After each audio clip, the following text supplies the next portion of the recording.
So recently I had the privilege of observing a TED Talk recording from Nigerian writer Chimamanda Adichie. She did this recording and TED Talk back in 2009, and it was based on the dangers of telling a single story.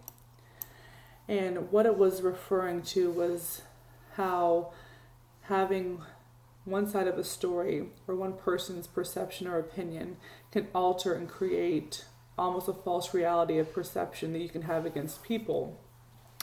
And it really helped me reflect on some of my own personal experiences I've had in life, and had me able to look at some times where I have thought to myself, when have I been in that same situation, or have told stories of people based on ideas of others without me fully knowing and understanding, based on my own experience of other people.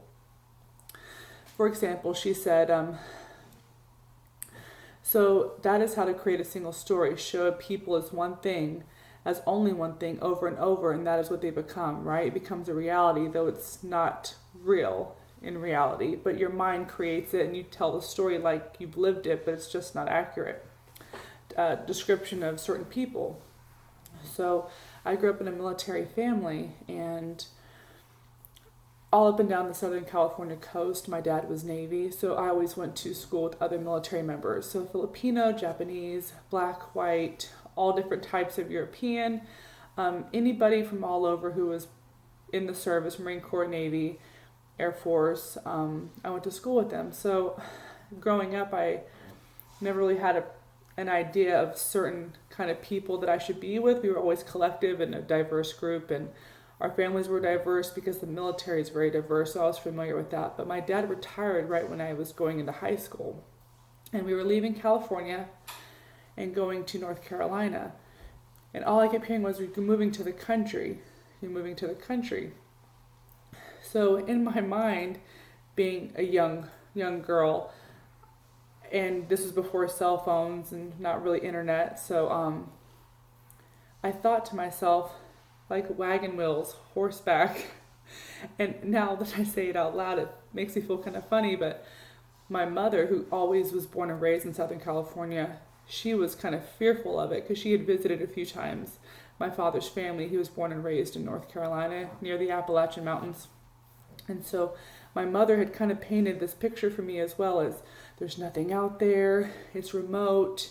So I was thinking like simple things like getting a cheeseburger, going to the beach, going to see a movie with friends. Like they didn't have those things in North Carolina because everyone kept saying, you're moving to nowhere, it's the country. Nobody painted that picture for me about hikes and the waterfalls and the mountains and the fresh air and all the things that it had to offer that was different than California. It was just all the negative perceptions of it, to include the people. Everyone says hate you, everyone's in your business, everyone's very country out there. It's a slower mentality. So I was thinking maybe the people lacked intelligence. And so I was nervous about going there. And when I got there, it was normal. Yes, the pace seemed slower, but people were truly kind. You never saw a car on the side of the road that had a flat tire and needed help without somebody pulling over to assist. Where you didn't see that as much in California. I wasn't used to strangers saying, hi, how are you? And really genuinely wanting to know how you are. So there were so many benefits to learn more about people who were just raised in a different environment. It was more fast-paced in California. There was more people, more things to do. It was just a different pace in North Carolina. And though things were more spread out, there was plenty of things. Hunting, a lot of hunting, farmers, gardening, just things that I had never had access to before. So in my mind, I was very anxious to go there, but in reality, it was just different and also nice. But the other part of the story is that when I went to high school, it was the first time I saw kind of segregation.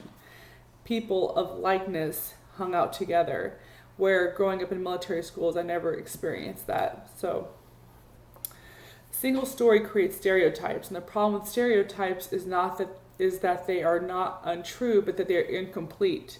So by having one side of a story without living it and fully experiencing things and getting other perspectives, you have an incomplete picture of people and cultures and what they bring.